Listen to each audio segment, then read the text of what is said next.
From the Oklahoma Newsroom, this is an OU update. I'm Jenny Carlson here with Ryan Aber. Ryan, Saturday's game at Houston turned when the Cougars had Kick Six Part 2. We saw this a couple years ago in the Iron Bowl, Auburn and Alabama. That game shifted when a 100-yard missed field goal return. You don't see it very often, so I can't say it very well. But we saw it again with the Sooners having a short field goal, recovered by Houston, returned. It's a tricky thing to get the right personnel on the field for because you're not expecting it. What broke down for the Sooners? Well, what broke down was that Austin Seibert's kick was short, and they didn't expect that. They thought he might miss it, but would miss it long, either right or left. But he took a step just a beat too early and got his rhythm off, left it a little bit short.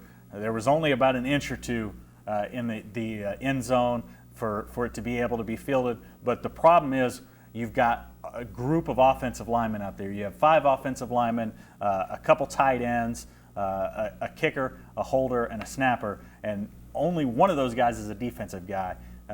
Charles Walker, defensive lineman, was out there as well, and he's not built at 308 pounds to go chase after one of the best kick returners in the country. So once the kick was fielded, OU was, I don't want to say doomed, but they were in a big trouble. Probably big turning point in the game, the field goal at the end of half that they got, and then the field goal return for the touchdown.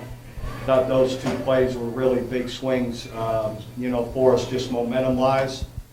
But overall, you gotta again give it to them. They did a lot better job overall than we did. That brings up the question: ever since that Auburn-Alabama Iron Bowl turned on a Kick Six, what do coaches do? Bob Stoops was asked about this, and he says, if you put a bunch of speedsters out there, the chance of getting it blocked, it just goes through the roof. So it's really a tough thing when you talk about who do you put on the field. Yeah, it is, and the solution for Bob Stoops and for many others is just keep the same group on the field, have them aware of it, have a plan for when it's short, and hope for the best.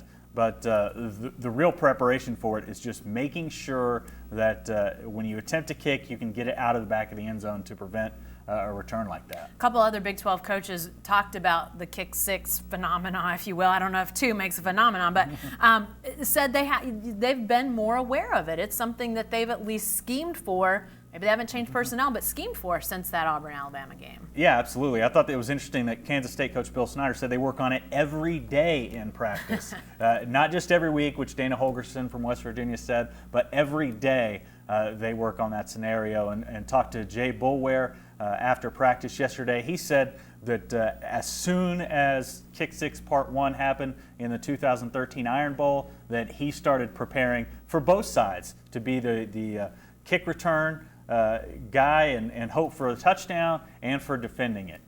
Well, they may not practice it every day at OU after that, but I bet they'll be practicing it a little bit more. Be sure to check out Ryan's story in the Tuesday Oklahoman about Kick Six Part 2. It's also on News OK, and be sure to stay with the best coverage team anywhere at newsok.com and every day in the Oklahoman.